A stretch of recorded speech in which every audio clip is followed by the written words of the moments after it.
Good evening, everyone. Welcome to episode number 55. 55 of Restitching the Tapestry. I'm glad that you remember the number because half the time I don't know if I'm coming or if I'm going. So I apologize. I just got out of the shower, so my hair's a little wet. I'm going to be rushing it. Just bear with me if you see me fiddling with it. I'm always fiddling with it. But it's good to see everyone. I hope that you all have had a great week. This episode, we're aiming for this episode to be a super chill episode. We're going to be talking about the Zen of Gardening. And in other words, this is going to be an hour where I get to blab on and on and on with Ari about how awesome gardening is. So it's going to be a hoot and a half, and it'll be interesting. Let's just say it'll be interesting. Um, so before we get started, Ari, how have you been? What have you been up to? I have been writing. I haven't made a tarot video this week, but I'm going to make a tarot video. I'm just kind of behind. I have been taking it easy this week, but I will be making tarot videos and updating. I need to take a minute. I made a tarot video on my TikTok. Oh, TikTok. I know I've been doing TikTok stuff, but I haven't done anything on YouTube. I honestly need to do more TikTok stuff. Like my partner's been being like, Donny, you should advertise your stuff on TikTok. Why aren't you doing this? Like my book and stuff. And I'm getting a small following on TikTok. oh, how many followers do you have now? 70, but I'm just getting started, so it's just a little bit of a following, not quite as much as YouTube, but I'm getting there. It'll get there. You know, it's funny. I think TikTok, I feel like it's easier to create on TikTok, if that makes sense. Um, I But my feel like it's videos get more views on TikTok than they do on YouTube. same, mine do too. I feel like it's easier to just connect with people and to get stuff out there through TikTok. So that's why I've been trying to branch into it a little bit more also. So, all right. So looking at who we have here tonight, we have Arby and Leo so far. Hopefully, we get a few more individuals tuning in. We'll see. I know this is kind of like a very specific topic, of course. Um, Leo says, I have the perfect gardening plans for when I move. I'm going to have a large patch in my lawn, if the comment even loads. There we go. Full of different breeds of poppies. That's nice. That sounds lovely. Ooh, make your own little super bloom, just like the desert. I know. I also like one of my goals is to have a garden patch of like native plants, like plants that are just native to like Michigan. um, because it's really good for the bees and stuff like that, and it's good for allergies and stuff too, so on and so forth. Um, so all right, so before we get on to the mission statement, let's of course talk about recent events. Like I needed to talk about this, so just bear with me. um William Shatner went to space this week. Space, of course.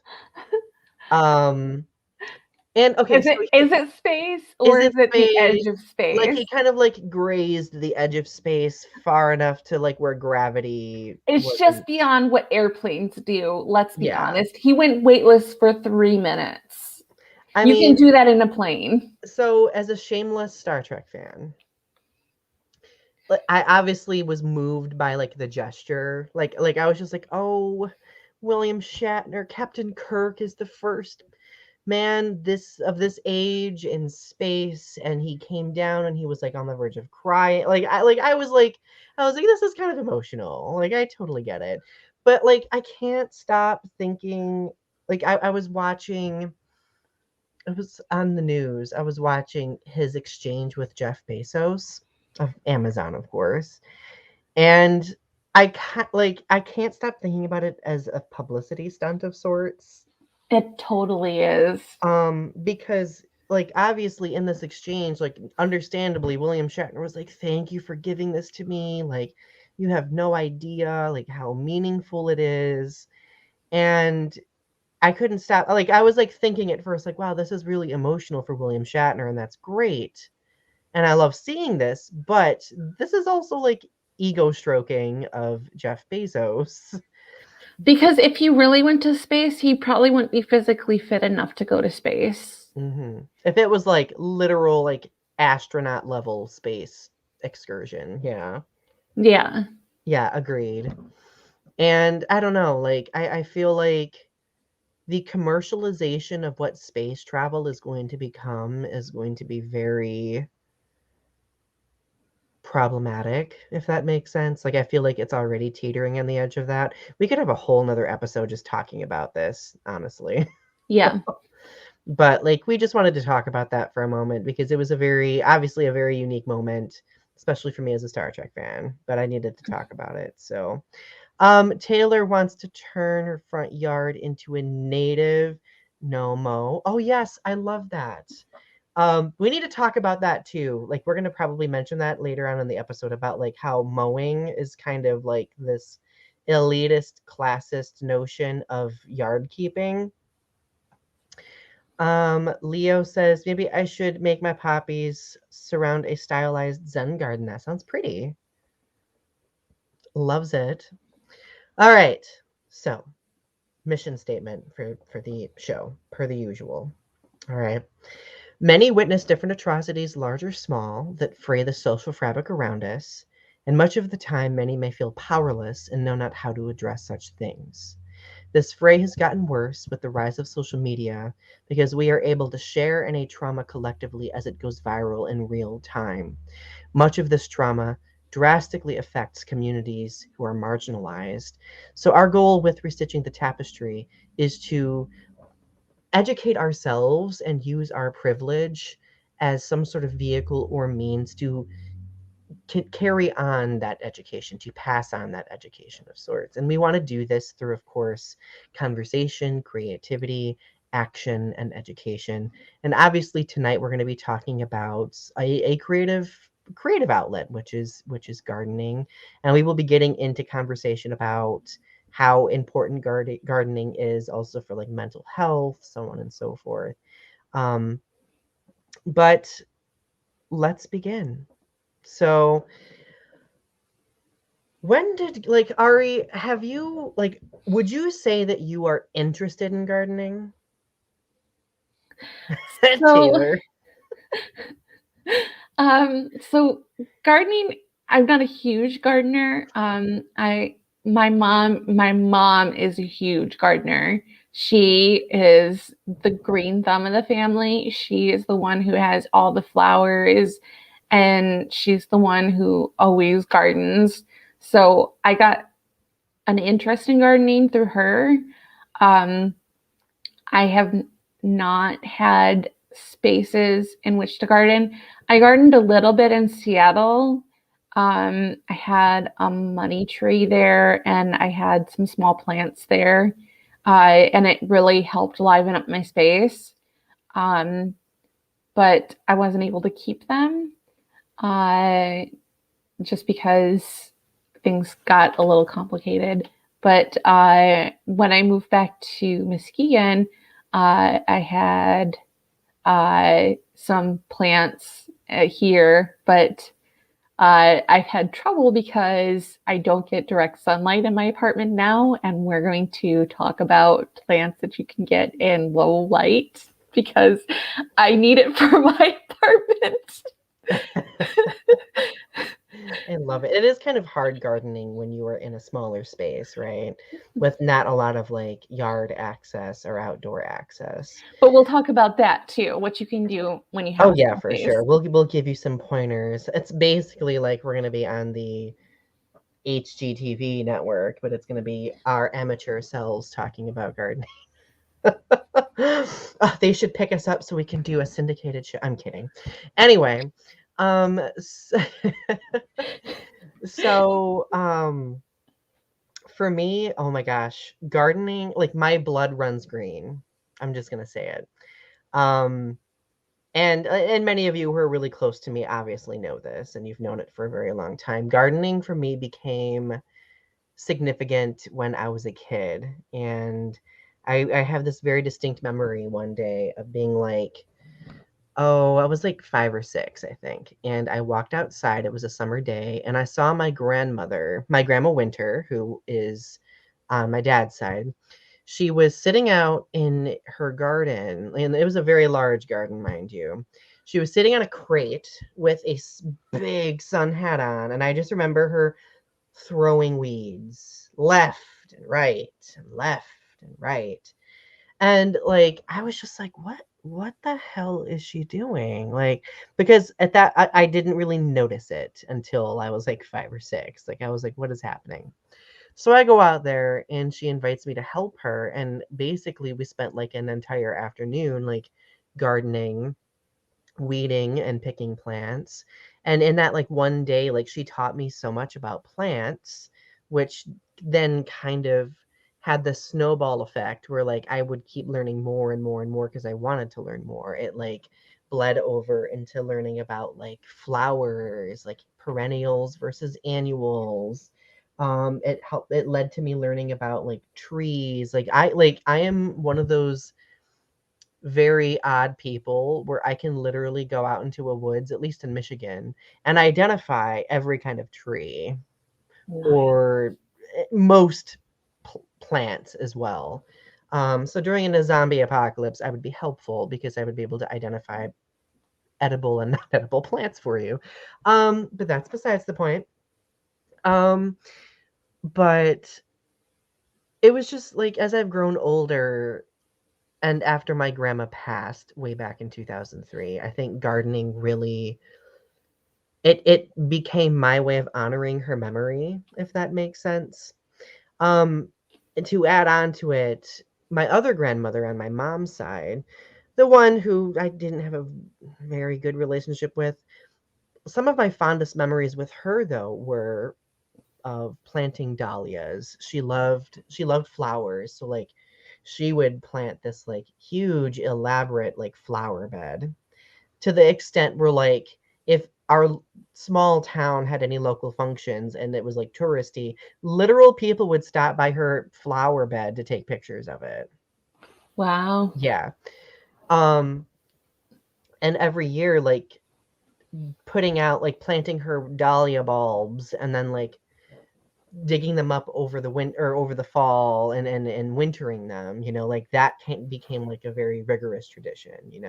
So like I have really fond gardening connections and memories on both sides of my family. And Wow. I've inherited that, thankfully, because for some reason my parents aren't huge fans of gardening, so I think it skipped a generation and it hit me like a ton of bricks. So when I went to college, like well, as I've been growing up, my entire life, I always had like plants in the house. And when my grandma Winter died, I like the only thing I inherited from her were all of her plants. Like for example, that plant sitting up there right beneath that TV, that is a plant that is probably close to 75 years old. It's a Christmas cactus. And my grandmother got it from my grandpa's mother when they were like in their 40s, like a long time ago. So it was a long, long time ago. And it's interesting. My uncle sent me a photo, and if you're on my social media, you probably saw this, but my uncle sent a photo of me as a baby holding on to that plant. So like when he sent that, I got like I cried over it. I was just like, "Oh my god, like my earliest memory with this plant that I still have, this plant that's literally older than me." Mhm. Um and it's again, it's kind of been like for me like a connection to her in some way, a way to honor her memory like I was mentioning. So, um so like as a kid and as a teenager, I would always I had all of her plants. I had different ones that even I had bought myself. When I went to college, some of my plants came with me, and I had like a very planty dorm room. Um, People who wanted to get rid of their plants were always giving their plants to me, being like, "Here, Donnie, take this. I don't want it." Like, um, and and then of course, like once I started like living on my own, like I lived in like a couple of apartments, had my own plants.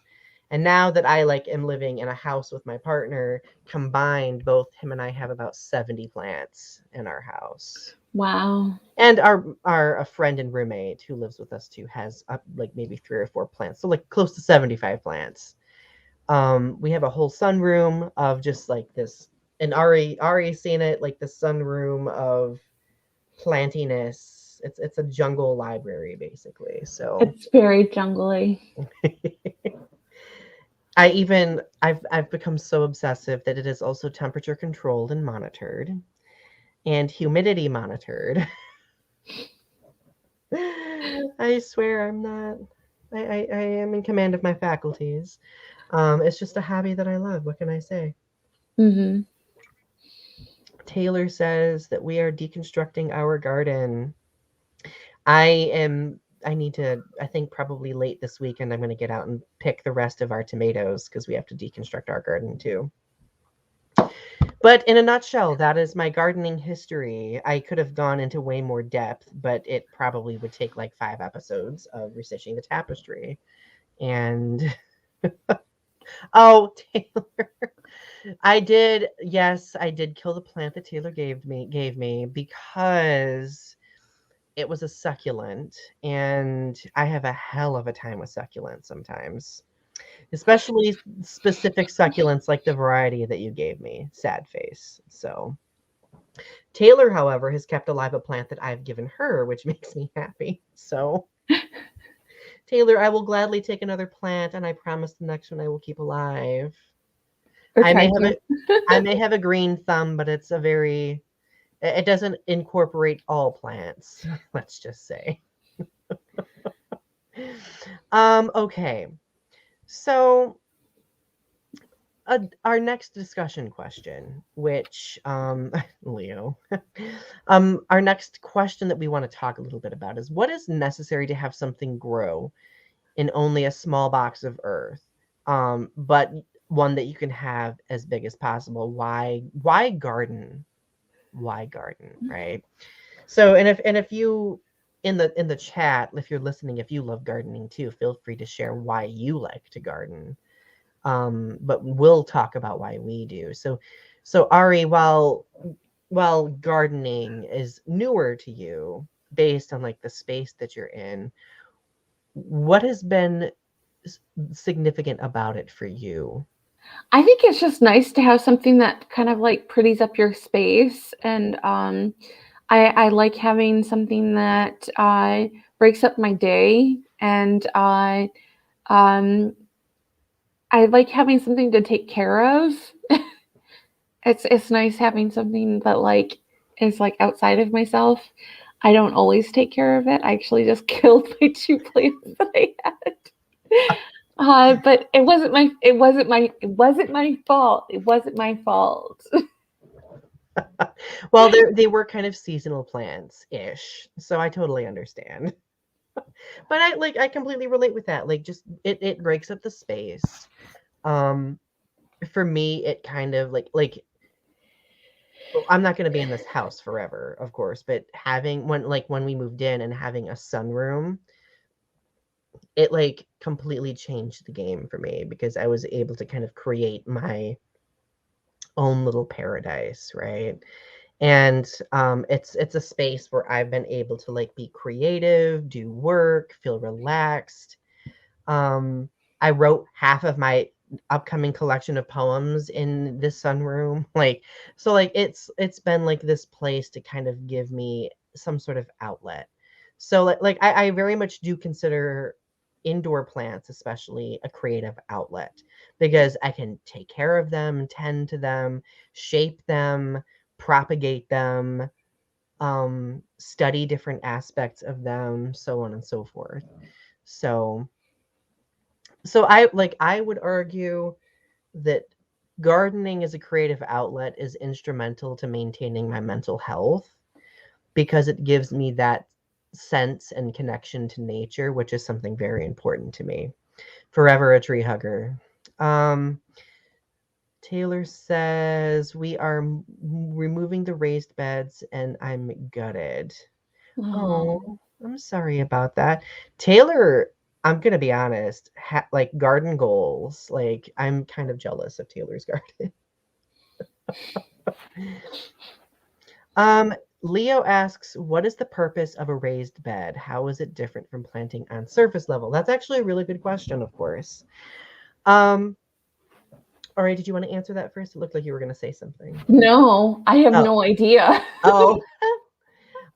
So gardening in a raised bed is something that's a bit newer to me, but my partner and I started doing it this year. Essentially, gardening in a raised bed gives you more of a controllable space to garden in. Okay.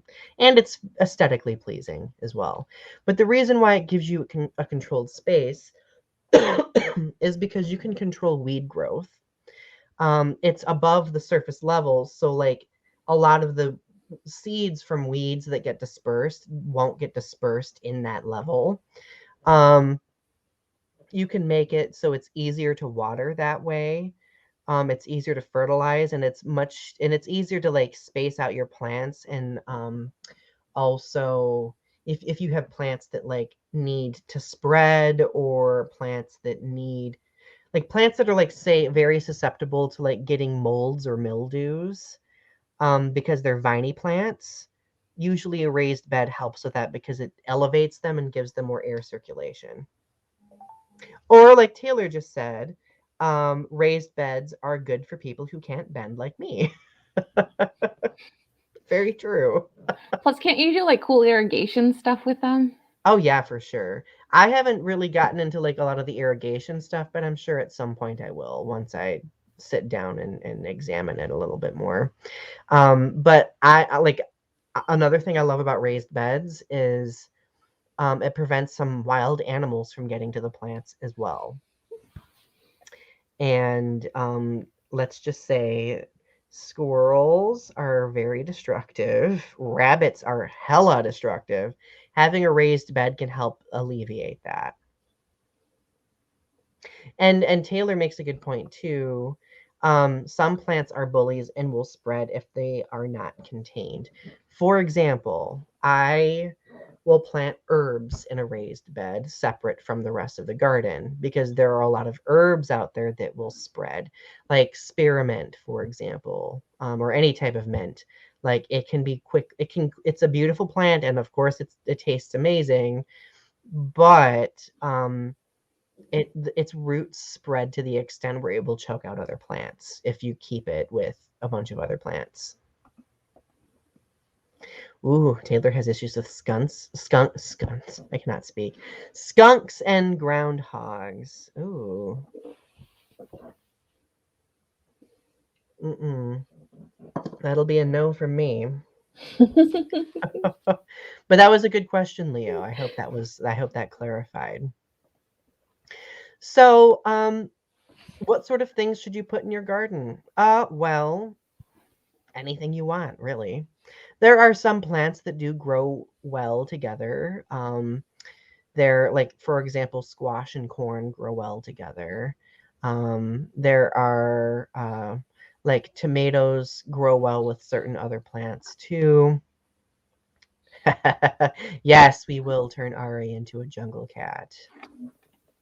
I love that title. I just like putting flowers in my garden, just all types of flowers. I do love flowers as well. Like I when I first started gardening, I didn't really care about flowers that much, but now that I'm a little bit more aware about like bees and, like other pollinating insects, like having flowers like in or around your garden will draw more of them to your garden, and obviously help pollinate. Because like literally I've had gardens before where like bees didn't come because they weren't attracted to anything. Mm-hmm. So sometimes you need like a little extra help with flowers. So Taylor's cosmos came back this year. Those are some of my favorite flowers. I planted some this year too. Oh my goodness. Strawberries are very susceptible to a lot of things. Rogue Agent is here. It's good to see you. Yay. Hope you're doing well, my friend. But yeah, like truthfully, like you can put anything in your garden. Um, and sometimes when you're gardening, you kind of have to like do some trial and error types of things. Although you can research most stuff too, of like do's and don'ts. But um, like for example, one thing that I learned last year is that I got a little bit overzealous with planting pumpkins, cucumbers, and zucchini last year. And because my garden was in the actual ground and not raised in a low-lying area, they got like mildew and it killed the plants. Oh no. Yeah. So this year I was like, I'm gonna do it differently. I'm not gonna plant them so close together. We're gonna assess the situation. And I did get more out of them this year, thankfully. There's somebody who gardens near my mom's house, and they have this little stand that says garden share. And they take everything that they garden and they put it out, and you just can like pick up anything that you want from their garden share. Like they give it away for free. That is amazing. See, I want to do stuff like that. That sounds so amazing. But you have to get it quick because everybody like takes everything. Oh yeah, they're really quick. No two No gardeners. two gardens are the same. It's a thriller. It is so true. It's every year the garden has a different personality. I do enjoy gardening in Animal Crossing, but I will say I prefer gardening the most in Stardew Valley if we're talking about video games. Stardew Valley was so much fun gardening. I would I spend hours. I'm addicted to it again. It's happened again, Ari. I can't stop. No, I had to cut my addiction cold turkey. I don't know how you did it. I had to cut the game off. I was like, nope, no more, done. I was like, I cannot do this anymore. I am spending 4 hours every night gardening. I cannot do this. Cannot do this. Yeah. I keep having moments where I'm like, I could be doing real gardening. What am I doing? I am I'm playing gardening. Oh well. Rogue Agent says, "Oh, there's people bothering you as of late because you're helping out the LGBT plus group. I'm so sorry about that. Know that in our group here, Rogue, you are our friend and accepted, and we care about you. So I do not have golden roses. I don't have any roses right now, actually. Roses are really like I love roses, but they are very susceptible to pests and a pain in the butt.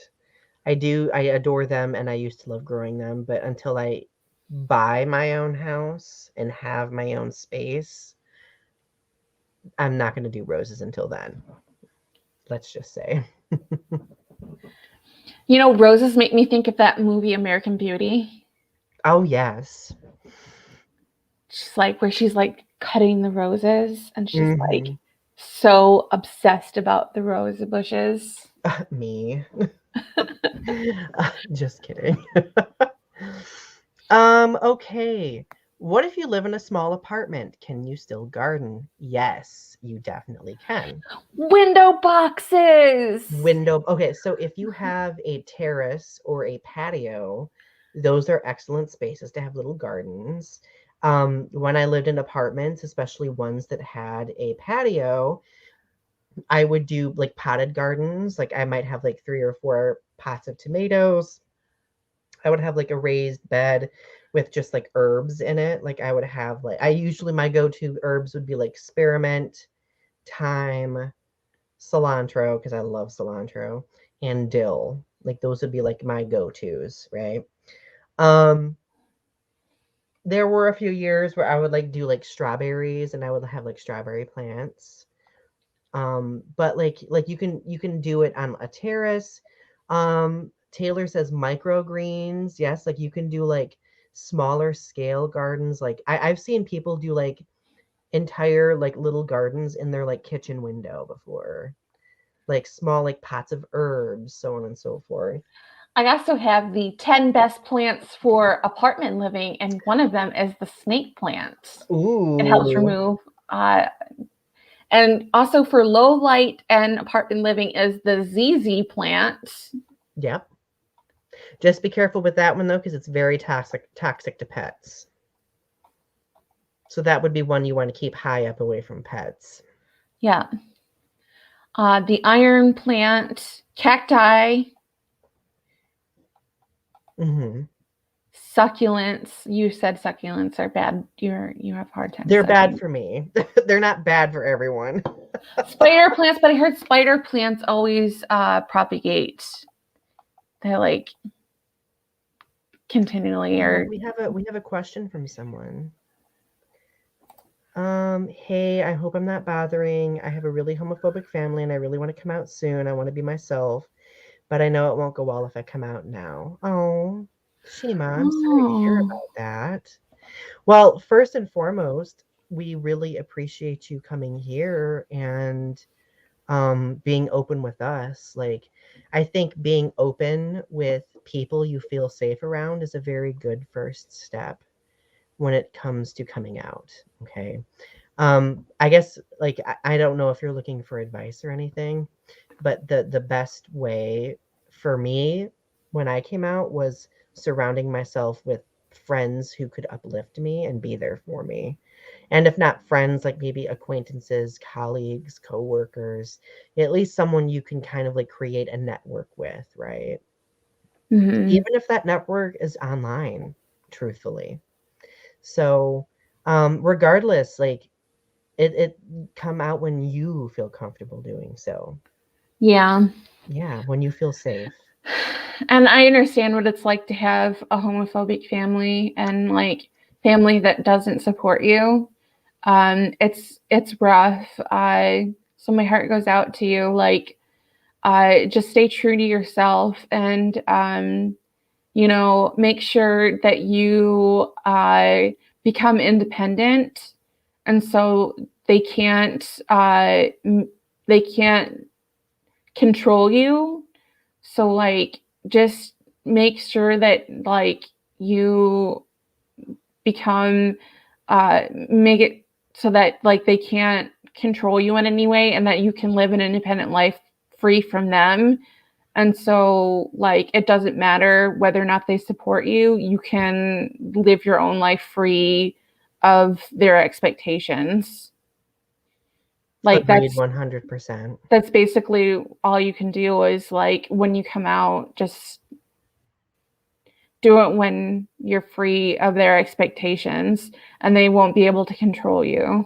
Right. And then mind you, that control can come in many different forms. It can come in the form of gaslighting, bribing, a whole variety of different things. I don't know your family very well, of course, but um I do agree 100% with Ari that like having independence and being in a space that's safe for yourself first, then coming out is like I think it's better because then you'll be able to function as the person you want to be Mm-hmm. and not be weighed down by other people's guilt or expectations.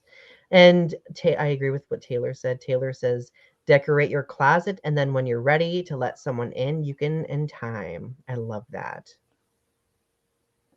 Plant a garden in your closet.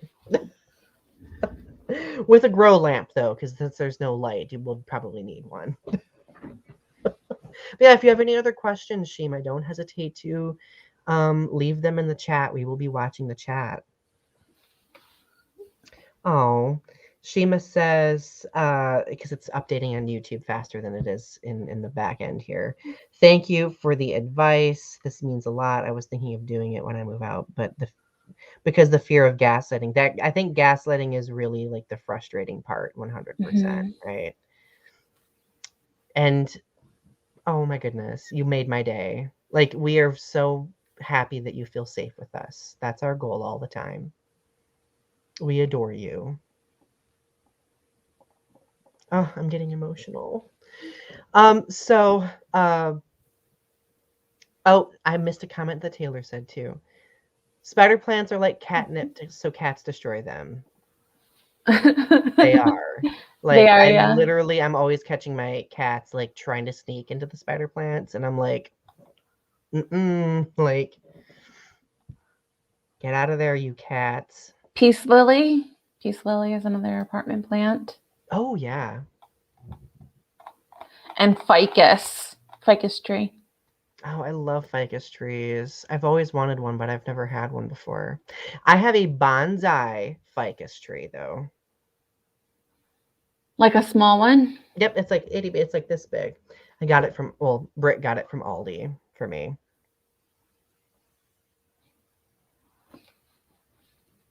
Oh, your spider plants never had babies, Taylor?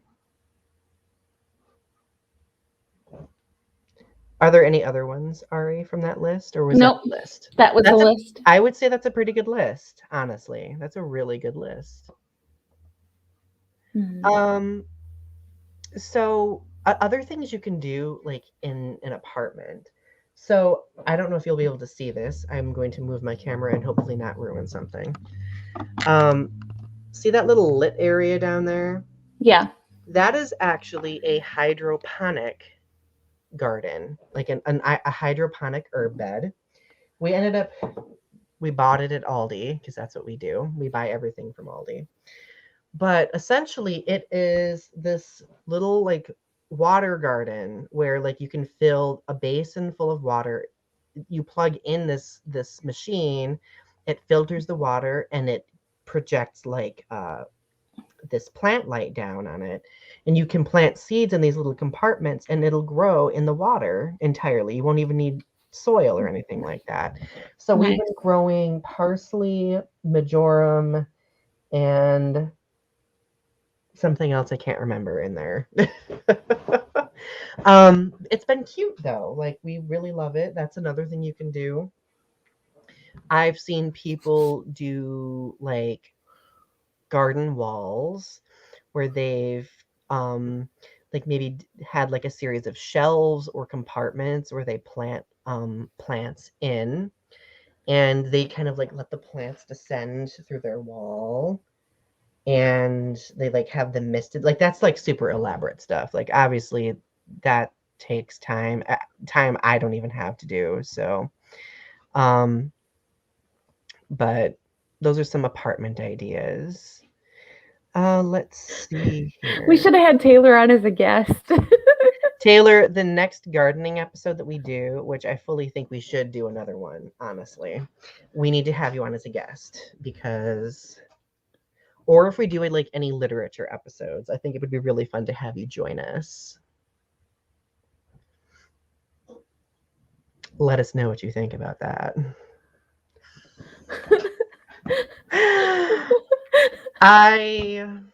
This is a whole mood. Literally an entire mood. I'll drink to that. This is already becoming my favorite one of my favorite episodes. um so let's see. What if your garden or house doesn't get enough sunlight? Um so Ari already gave us those different plants for low light settings, Or right? for indoor settings for For apartment living. yeah, for indoor settings. So you have a separate list for low light plants? I do. Devil's ivy, Yep. Heard of that too. Chinese evergreen, aloe vera, Mm-hmm. white snake plant, known as mother-in-law's tongue, Yep. red aglaonema. They're cousins to the Chinese evergreen. Oh, okay. The ZZ plant, the parlor palm. They only need to be watered once or twice a month. Yeah. Sago palm, oyster plant, also called the Moses in the cradle. Dieffenbachia, the heartleaf philodendron. Oh, Philodendron. philodendron, yeah. Sorry. Words hard. Words hard. Rex begonia. Oh yeah, begonias are very good for low light settings. Philodendron silver. The arrowhead plant. Peace lily again. Yep, I have a peace lily right back here, actually. This plant in the corner over here, that's a peace lily. Ponytail palm.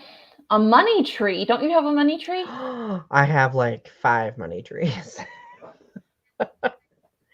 I'm going to be honest. If you want a plant, my friends, that's resilient to almost anything, the money tree is phenomenal. It's a water chestnut tree. It's from, where does it originate from? I think it originates in South America someplace. Guinea, Guyana. I think it's Guyana, something like that. And it's tropical, so obviously it can't be outside. Like that would most certainly do it in, like that would kill it. However, like it's very tolerant to, like for watering. It's very tolerant for overwatering and underwatering, low light or high light. It's very good. They're very good, and they are very beautiful. Although you'll always have people mistake them for pot plants. To this day, I will always post a picture and somebody will be like, ha, ha, ha, is that a pot plant? And I have to be like, no, it in no way looks like a pot plant, but okay. A weeping fig tree. Ming aurelia. A dragon tree. Oh, yeah. Majesty palm. Crentia palm. Palms in general, if you've not gathered, are very, very low light tolerant. Asparagus fern. Bird's nest fern. Bromeliad. Califia. Kimberly queen fern. Basically ferns in general. Maramio moss ball. Nerve plant, also known as mosaic plant. They produce red and yellow flowers. They need to be placed in a terrarium to satisfy the need for high humidity, though. Yeah. Spider plants. Spider plants can survive like a nuclear blast, basically. Like, and staghorn ferns. Yep, that sounds about right. That's a good list. Leo. If none of those trees are named Johnny Cash, I'm going to scream. The money tree is named Johnny Cash, isn't it? I have okay. Yes, I've named some of my plants. Don't judge me. My really tall money tree's name is Beverly. I wanted to name her Beverly because I love the name Beverly. I have another one named Dimitri, but spelled Demi and then literal the word tree. Dimitri. I think I've only named those 2. A snake plant will take all abuse and then bust your pot one day. Oh yeah. See, snake plants are very okay, so since they are very like vertical growing plants, they get really finicky if you transplant them in a pot that's not like narrow and tall to keep them supported, because then they'll flop over and look ridiculous. The plant that I gave Taylor is named Donny in the Winters. My future band name.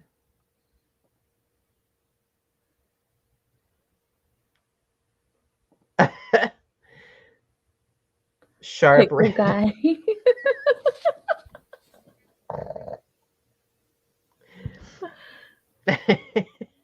I love it.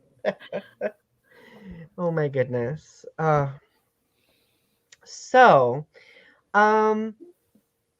yeah, like as Taylor mentioned a little while ago, like if you do have like a low light apartment or space, like you can buy a variety of different LED plant lights on Amazon.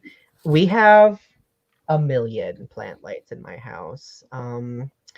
And what's nice is that they don't consume a lot of electricity. Some of them can look really decorative and nice. Like I know Taylor has this really pretty hanging basket. I think it's isn't it like a knitted hanging basket that has like a space in it for like a grow lamp. Like I know I want one and I remember I still have it bookmarked on Amazon. I still need one. It's super cute. For the life of me, I can't remember what it's called. So Taylor, if you can remind me what that's called, I'd greatly appreciate it. Let's see. Do. We've already talked about some toxic plants to pets. The ZZ plant is hella toxic. The peace lily is also very toxic to animals. In my experience, the peace lily will make them throw up, but it's not like death toxic. But don't quote me on that. That's my own experience. Maybe like if they consume a certain amount, that could be toxic to a life-threatening extent. Um, Pothos plants, which are vine plants, those are pretty toxic. Oh, there goes Donny. Oh, I guess he's gone. he consumed some toxic plants and then he just disappeared into the ether. And now we've lost Donny forever.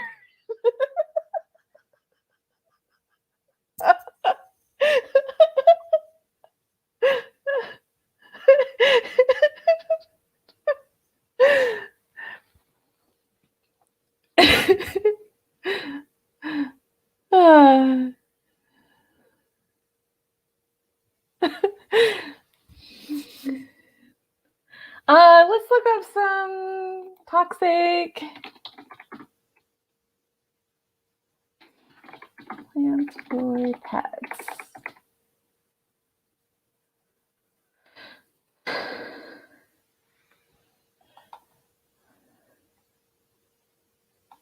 Oleander, the sago palm, tulips. Dog parents should skip these brightly colored flowers. They can cause upset stomachs. Lily of the valley. That's an toxic plant for a pet. Even small exposure to any part of this plant can cause heart problems for dogs, change the heart rate and rhythm. Eating a few leaves and bulbs can make your dog throw up, cause low blood pressure, disorientation, seizures, and coma. Oleander. Oleander is a common landscaping plant. They can grow as high as 12 feet. They're poisonous to dogs. See, and philodendrons are good for apartments, but apparently it's bad for pets. If you swallow some leaves, so it's irritating to dogs. So I want philodendrons in my apartment, but apparently they're poisonous to dogs. They contain calcium oxalate crystals, which can irritate dogs' mouth and lips. If you swallowed some leaves, you'd probably be pawing at his mouth, even drooling and retching. So philodendrons are toxic.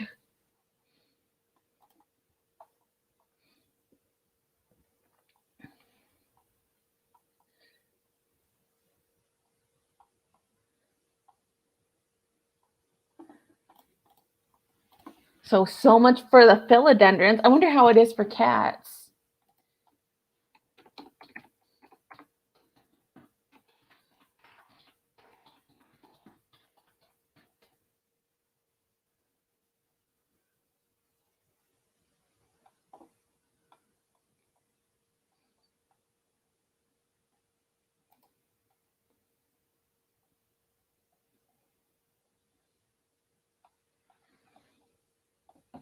Daffodils.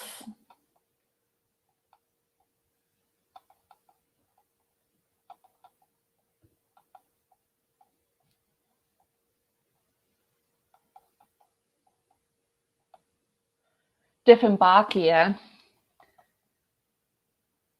also known as Charmin Dieffenbachia or dumb cane.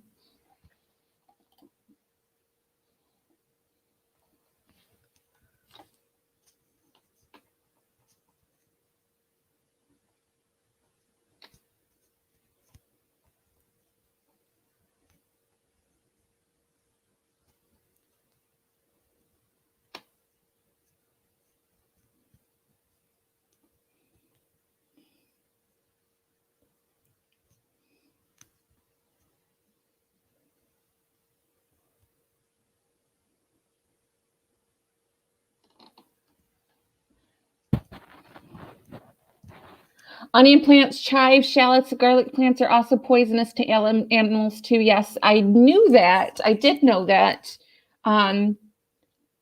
Garlic is really bad for cats. That's why I can't feed my cat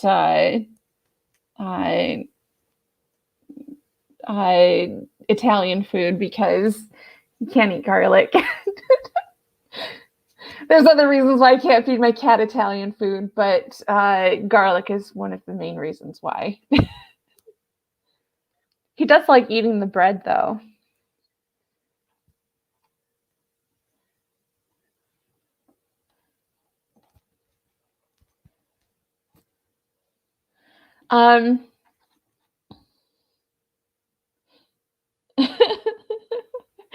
Garfield must eat lame ass lasagna. It's true. He eats like the worst kind of lasagna. So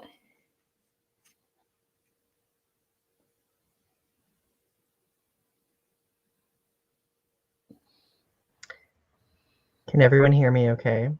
yeah, we were just talking about poisonous plants for cats and animals. Okay. I'm on a mobile hotspot right now. Don't know how well that's going to work. I think I'm already freezing, so that's great. I don't know why my internet just completely died. I'm sorry. Yeah, it's okay. I'm surviving. So you were just talking about poisonous plants. Yeah. So what plants were you talking about specifically beyond what I mentioned, if there were any other ones? They had just mentioned that onions and chives, shallots, and garlic were poisonous to animals.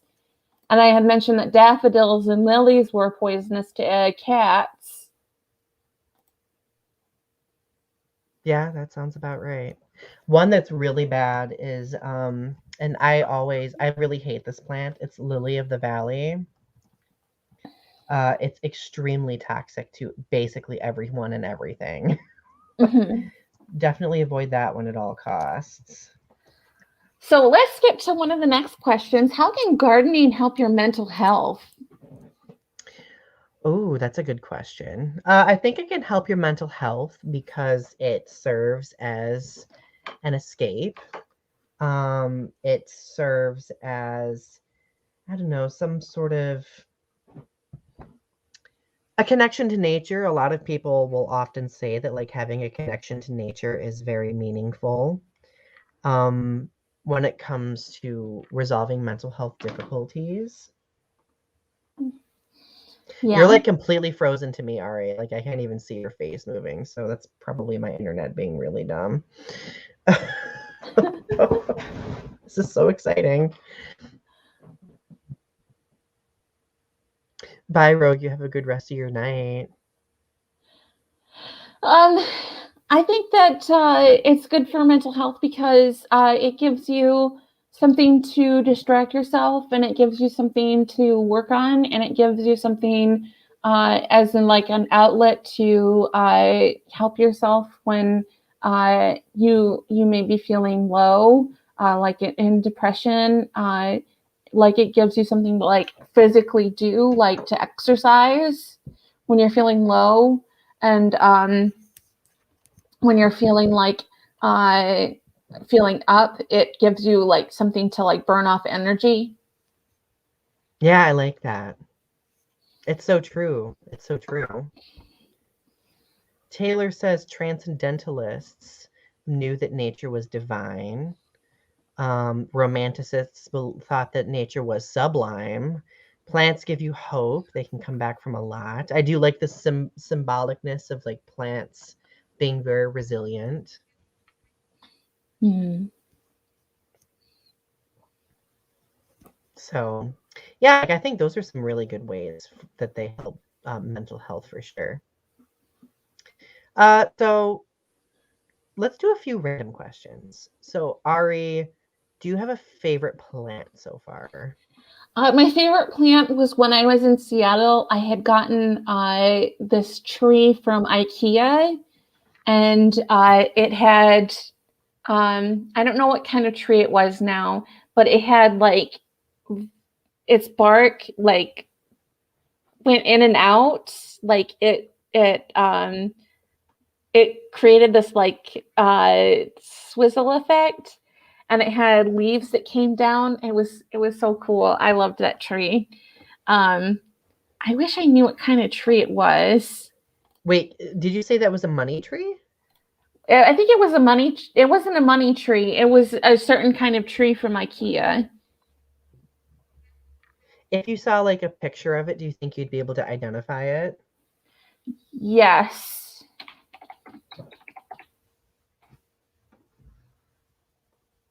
But it didn't look like any of the trees I have, right? It looks like the one that you've had for a really long time. Okay, so it could be the money tree. It probably was a money tree. Yeah, that's called, it's a water chestnut, and if you want to get real fancy, its Latin name is Pachera aquatica. That's what it was, yeah. So, yeah, those are really beautiful. I had that for about a year, and I loved that tree a lot because it just sat next to my desk, and I would water it like probably like 3 times a week. And it just it was just so like it just was so lovely, and it just like gave me so much joy. Yeah, And I was sad when I love had to that. get rid of that tree. I don't blame you. I would have been too. I'm always sad whenever something happens to one of my plants, whether I have to give it away or it dies.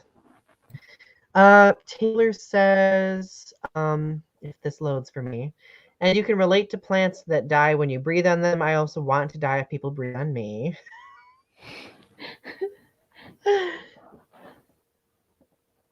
Poppies help me because they symbolize surviving abuse. Oh, I love that. That's very empowering. That's what Leo said. And Taylor says, my last semester of grad school focused on writing with a sense of place and how we had to choose a tree to journal with. Oh, I love that. I love that. I love that. I love that. You know, I'm glad that you mentioned tree because the next question is, what is your favorite tree? And this is, I'm thinking like outdoor tree, not in the house tree, because if that were the case, I'd say money tree, hands down, right? But my favorite tree in the wild is the jack pine. Now, I have a reason why. People assume, like, people don't really like jack pines because they look kind of ugly. They're like these really weird shaped. I think of them as being like overgrown bonsai trees. They're like very they're jagged and rugged looking, and they look like a hot mess, like I do 90% of the time. Um, and there's one that grows in front of my grandma's house that I've been in the presence of my entire life. So that's why that's my favorite tree specifically. I think they're beautiful. I also love white pines. I love birch trees, maple trees, ash tree. I love so many trees. It's outrageous. What about you, Ari? Do you have any favorite trees specifically?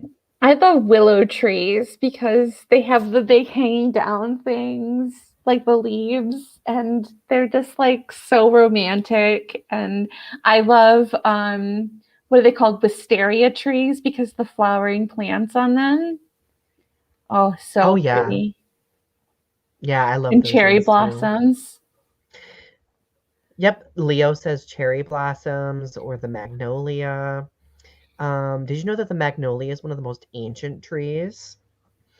Another one I love ginkgo trees. They originate from Asia, but they have like these leaves. They look like fans.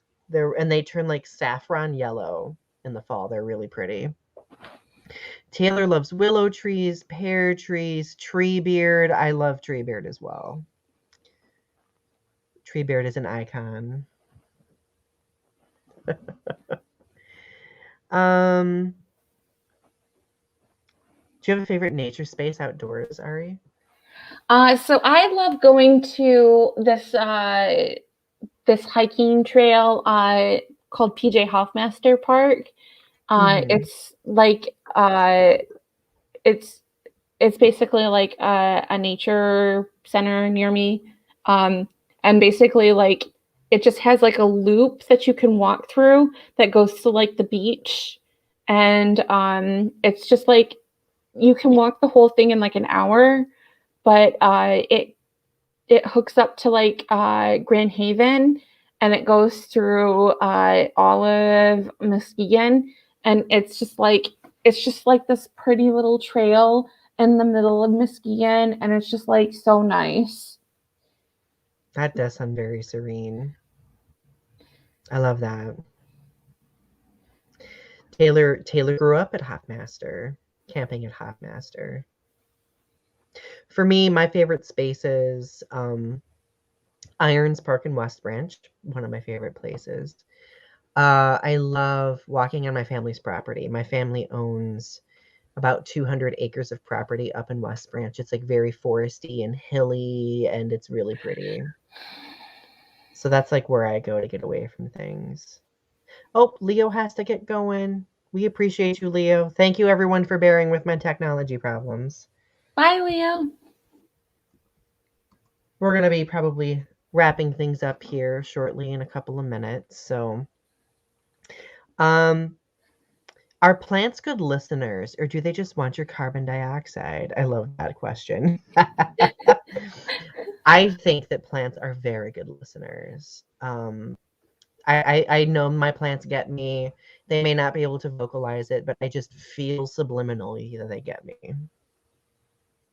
I also think that they want your carbon dioxide. Well, I have plenty of it to give. We are airbags. Right, basically. Taylor says, we got married at the MSU Horticulture Gardens and we're doing our first family pics there. Oh, that's a beautiful space. I think, yeah, I've seen some of your pictures there. So last but not least, what are some good tools for gardeners to have for indoor plants? Oh my gosh, it's my moment to be nerdy. Okay. Shine. So the first thing is gardening literature.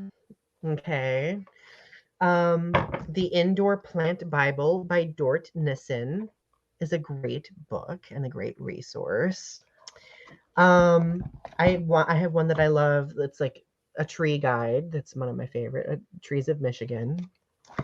And then my other favorite book is The Intuitive Gardener, which basically talks about like gardening as an art form, like how we grow as gardeners, so on and so forth. So, also gardening journal, kind of helpful for me. Let's see. Plant shears to trim your plants, super important. I got these on Amazon. They are fine point shears. I always recommend fine point shears because, well, if you have like a really thick plant, you don't want to have like gigantic shears that accidentally chops off half the plant, right? You want precision slicing and dicing. A mister, because some plants love being misted. Okay, especially ones that demand high humidity. Right now, for example, I'm raising a Venus flytrap and I have to like spritz it like 3 times a day because it really needs a lot of. You haven't killed it yet? I have not killed it yet. Oh, and I did name that plant. That's Vivian. Her name is Vivian, the Venus flytrap. And last but not least, this is a very strange one, but a soil moisture probe. I use this, like you basically stick it in the ground and it tells you like how moist the soil is. And it has like this little like graphic that comes with it that has like different plants that shows you like, oh, this plant is literally too wet. Like, what are you doing? You know, so on and so forth. So those are some pretty useful tools. And I got most of them on Amazon. I think I was gifted the Mister, and I think that came from Meyer. So yeah. Good tools to have. Thanks. Do you have any tools that you use, Ari, by any chance? No. I use a water watering pitcher. I use a jug. water pitcher. Obviously, a watering pitcher is important. You know, it's funny, and this is going to be the last thing, I swear. Watering pitchers are important because if you have one that has like too big of a spout, you could drown your plants or damage them in the soil. But if you have one that's like more fine, or maybe like if it's a cup that like pours out smoothly or whatever, like that's usually better for plants because then you're not going to like damage them. Oh, So, I just have a picture. hey, as long as that works, that's all that matters, right? I guess so. I'm drowning my plants. That's why I killed them.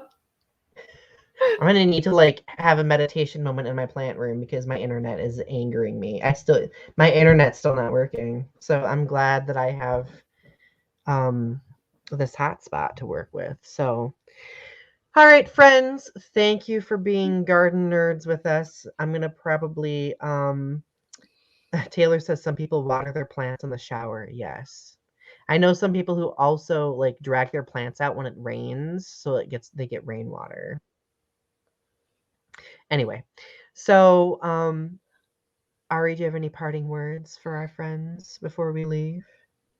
I promise to do better and be more like Taylor. Oh, you're doing fine.